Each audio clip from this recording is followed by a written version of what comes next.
आज हम भारतीय लोकतंत्र के एक ऐसे ऐतिहासिक क्षण की गहराई में उतरेंगे जिसने हमारे संविधान की आत्मा की रक्षा की। हम बात कर रहे हैं केशवानंद भारती वाद की। ये सिर्फ एक अदालती मामला नहीं था, बल्कि एक महासंग्राम था। एक तरफ थी संसद, जिसे लगता था कि उसके पास संविधान को अपनी मर्जी से बदलने की असीमित शक्ति है, और दूसरी तरफ थी न्यायपालिका, जो संविधान की संरक्षक थी। हमारे पास जो स्रोत हैं वे इस पूरी कहानी को परत दर परत खोलते हैं। हमारा मकसद है ये समझना कि कैसे इस एक निर्णय ने भारतीय लोकतंत्र की मूलभूत संरचना को परिभाषित किया और संसद की शक्ति पर एक लक्ष्मण रेखा खींच दी। ये कहानी किसी रोमांचक फिल्म से कम नहीं है। बिल्कुल। तो चलिए इसे खोलकर देखते हैं। तो कहानी की शुरुआत होती है दो महाशक्तियों के टकराव से। एक तरफ संसद, जो जमींदारी उन्मूलन जैसे सामाजिक आर्थिक सुधारों के लिए संविधान में संशोधन करना चाहती थी, और दूसरी तरफ सुप्रीम कोर्ट, जो नागरिकों के मौलिक अधिकारों, खासकर संपत्ति के अधिकार का रक्षक था। यहीं से वो सबसे बड़ा सवाल खड़ा हुआ जिसने अगले 2 दशकों तक भारतीय राजनीति और न्यायपालिका को झकझोर कर रख दिया। हाँ, कि क्या अनुच्छेद 368 के तहत संसद की संविधान बदलने की शक्ति इतनी ज्यादा है कि वो हमारे मौलिक अधिकारों को भी छीन सकती है। शुरुआती सालों में यानी 1950s और 60s के दशक में ऐसा लगा कि इस लड़ाई में पल्ला पूरी तरह से संसद की तरफ झुका हुआ है। जी, 1951 के शंकरी प्रसाद मामले में यही सवाल उठा था। और तब तर्क ये था कि संविधान का अनुच्छेद 13 कहता है कि कोई भी कानून अगर मौलिक अधिकारों का हनन करेगा तो वो रद्द हो जाएगा। तो सवाल था, क्या संविधान संशोधन भी एक कानून है? और सुप्रीम कोर्ट ने कहा नहीं। अच्छा। कोर्ट ने माना कि अनुच्छेद 368 के तहत संविधान में संशोधन करने की शक्ति एक अलग और ज्यादा बड़ी शक्ति है। इसका सीधा मतलब था संसद मौलिक अधिकारों में भी बदलाव कर सकती है। और फिर 1965 में सज्जन सिंह बनाम राजस्थान राज्य मामले में भी कोर्ट ने इसी फैसले को दोहरा दिया। हाँ, दोहरा दिया। तो उस समय तो ऐसा लग रहा था कि संसद जो चाहे वो कर सकती है। बिल्कुल। लेकिन सज्जन सिंह मामले में एक बहुत दिलचस्प बात हुई। हालांकि फैसला 3-2 के बहुमत से संसद के पक्ष में था, 2 न्यायाधीशों जस्टिस हिदायतुल्ला और जस्टिस मुधोलकर ने पहली बार एक शक का बीज बोया। क्या कहा उन्होंने? उन्होंने सवाल उठाया कि क्या हमारे मौलिक अधिकार इतने मामूली हैं कि उन्हें संसद अपनी मर्जी से बदल सके?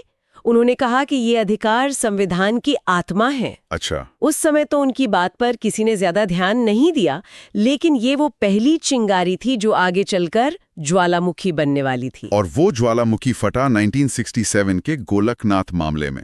इसे भारतीय न्याय के इतिहास का भूकंप कहना बिल्कुल सही होगा। यकीनन 11 जजों की अब तक की सबसे बड़ी बेंच बैठी और 6-5 के बेहद करीबी बहुमत से सुप्रीम कोर्ट ने अपने ही पुराने फैसलों को पलट दिया। 6-5 मतलब सिर्फ एक जज का फैसला इधर से उधर होता तो आज हमारे संविधान का इतिहास कुछ और ही होता। बिल्कुल, ये तो किसी थ्रिलर फिल्म के क्लाइमैक्स जैसा है। तो इस फैसले में आखिर कहा क्या गया? इस फैसले ने 3 बड़ी बातें कही। पहली, मौलिक अधिकार पवित्र हैं, उन्हें संसद न तो छीन सकती है न ही कम कर सकती है। ठीक है। दूसरी, अनुच्छेद 368 सिर्फ संशोधन करने का तरीका बताता है, असीमित शक्ति नहीं देता। और तीसरी और सबसे महत्वपूर्ण बात कि एक संविधान संशोधन भी अनुच्छेद 13 के तहत एक कानून ही है। इसलिए अगर कोई संशोधन मौलिक अधिकारों को कम करेगा तो उसे रद्द माना जाएगा। इसे याद रखने का एक मजेदार तरीका है जो हमारे स्रोतों में भी है।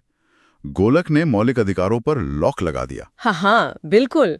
अब संसद की शक्ति सीमित हो गई थी। जाहिर है इस फैसले ने संसद की सर्वोच्चता के विचार पर सीधा प्रहार किया। हाँ, और उस समय की इंदिरा गांधी सरकार और संसद इस स्थिति को स्वीकार करने वाले नहीं थे। ये उनकी राजनीतिक और सामाजिक सुधारों की योजनाओं के आड़े आ रहा था, तो उन्होंने पलटवार करने का फैसला किया। और ये पलटवार हुआ 1971 में 24वें और 25वें संविधान संशोधन के रूप में। जी, पहले 24वें संशोधन की बात करते हैं। इसने तो सीधे सीधे गोलकनाथ के फैसले को काटने की कोशिश की। कैसे?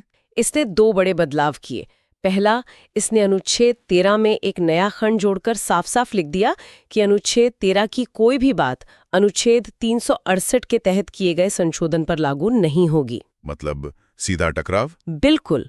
और दूसरा, इसने अनुच्छेद 368 के शीर्षक में ही शक्ति शब्द जोड़ दिया, ताकि कोई शक न रहे कि ये सिर्फ प्रक्रिया नहीं बल्कि संसद की शक्ति है। और इसके ठीक बाद आया 25वां संशोधन। ये थोड़ा पेचीदा लगता है। इसमें मुआवजा को राशि से बदलने की बात है। एक मिनट, इसका आम भाषा में मतलब क्या हुआ? इसका मतलब था कि अगर सरकार आपकी जमीन लेती है तो वो आपको पर्याप्त मुआवजा देने के लिए बाध्य नहीं है। वो कोई भी राशि तय कर सकती है। और आप उस राशि को लेकर अदालत नहीं जा सकते? बिल्कुल सही पकड़ा आपने। यह न्यायपालिका की समीक्षा शक्ति को इस मामले से पूरी तरह हटाने की कोशिश थी। और इसी संशोधन का एक और हिस्सा था अनुच्छेद 31C। वो तो इससे भी एक कदम आगे था। जी हाँ, उसने कहा कि अगर सरकार नीति निर्देशक तत्वों मतलब सामाजिक भलाई के लक्ष्यों को लागू करने के लिए कोई कानून बनाती है तो उसे इस आधार पर चुनौती नहीं दी जा सकती कि वह समानता या स्वतंत्रता के अधिकार का उल्लंघन करता है। बाप रे, ये तो बहुत बड़ा कदम था। इसका मतलब तो ये हुआ कि सरकार सामाजिक भलाई के नाम पर नागरिकों के सबसे जरूरी मौलिक अधिकारों को भी दरकिनार कर सकती थी और अदालत कुछ नहीं कर सकती थी। सही।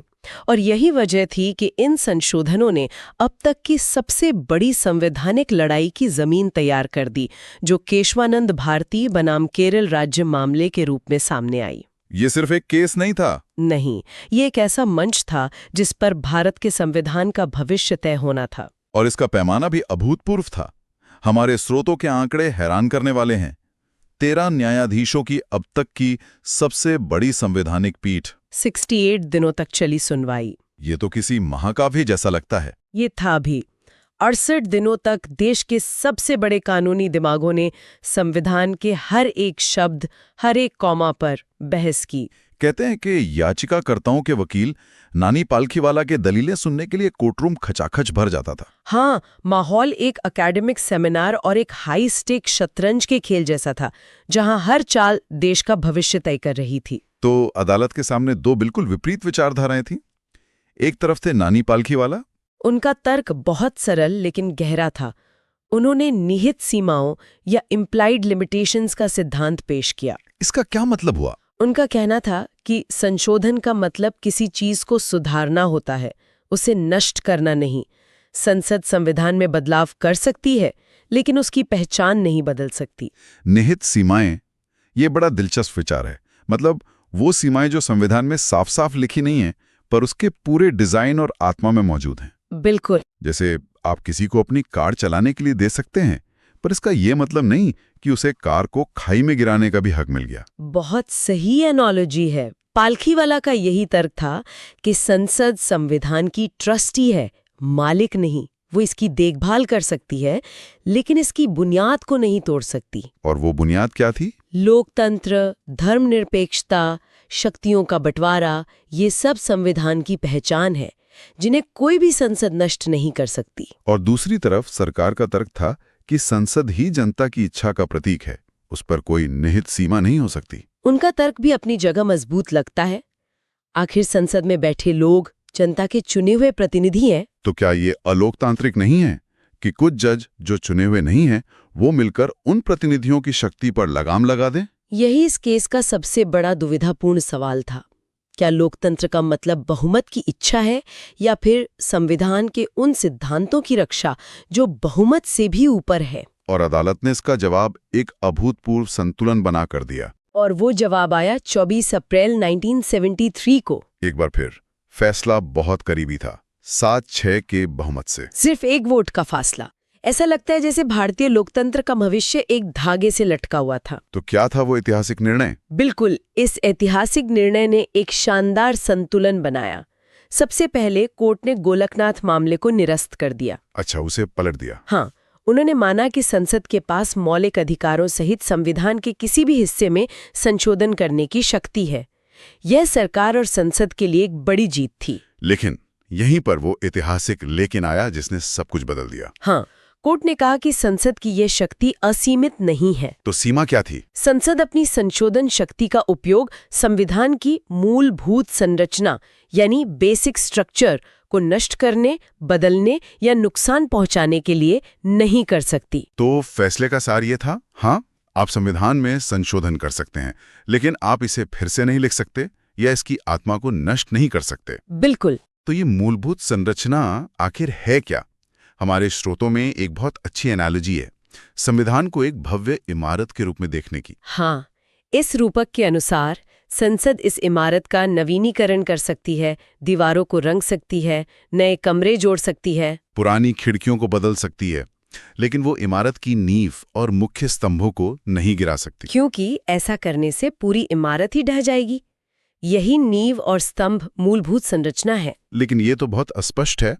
अगर अदालत ने इसकी कोई पक्की लिस्ट ही नहीं दी कि इस संरचना में क्या क्या आता है, तो क्या इसका मतलब ये नहीं कि भविष्य में जज अपनी मर्जी से किसी भी चीज को मूलभूत संरचना कहकर संसद के कानून को रद्द कर सकते हैं? ये एक बहुत जाया सवाल है और इस पर आज भी बहस होती है। तो उन्होंने ऐसा क्यों किया? कोर्ट ने जानबूझकर इसकी कोई अंतिम सूची नहीं दी।